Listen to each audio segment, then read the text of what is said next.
आज बात करेंगे ऑपरेशन हॉर्नेट की। ये भारत की खुफिया एजेंसी का एक बहुत ही खतरनाक सीक्रेट मिशन था। कहानी शुरू होते है जून 1987 में। जगह थी पाकिस्तान का लाहौर शहर। सुबह सुबह एक आदमी नमाज पढ़कर मस्जिद से बाहर निकला। तभी पाकिस्तानी रेंजर्स की वर्दी में दो लोगों ने उसका रास्ता रोक लिया। उनमें से एक ने बस उसकी पहचान कंफर्म करने के लिए एक सवाल किया, तो आखिर ये आदमी था कौन और एक भारतीय मिशन का टारगेट क्यों था? इसे समझने के लिए चलते हैं 3 साल पीछे।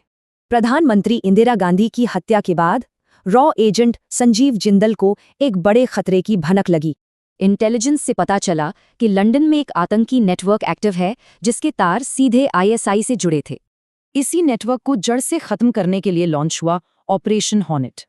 ये थे इस नेटवर्क के मेन खिलाड़ी जो भारत के खिलाफ साजिशें रच रहे थे। इन्हें खत्म करने के लिए जिंदल का प्लान था मुखबिरों का एक इंटरनेशनल जाल बिछाना।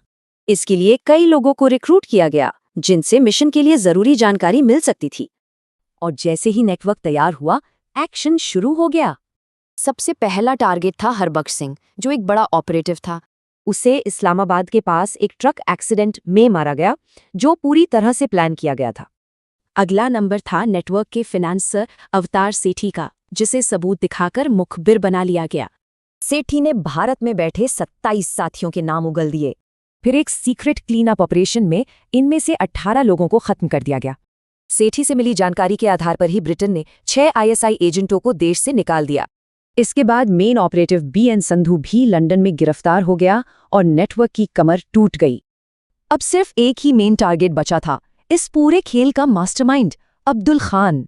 उसे लगा कि वो अब सेफ है और यहीं से कहानी वापस लाहौर की उस सुबह पर पहुंचती है। और जैसे ही उसने कहा, हाँ मैं ही हूं अब्दुल खान, रॉ के एजेंट्स ने उस पर 9 गोलियां दाग दी। ऑफिशियल कहानी तो ये थी कि ये एक बिजनेस राइवलरी का केस है, पर आईएसआई जानती थी कि ये किसका काम है।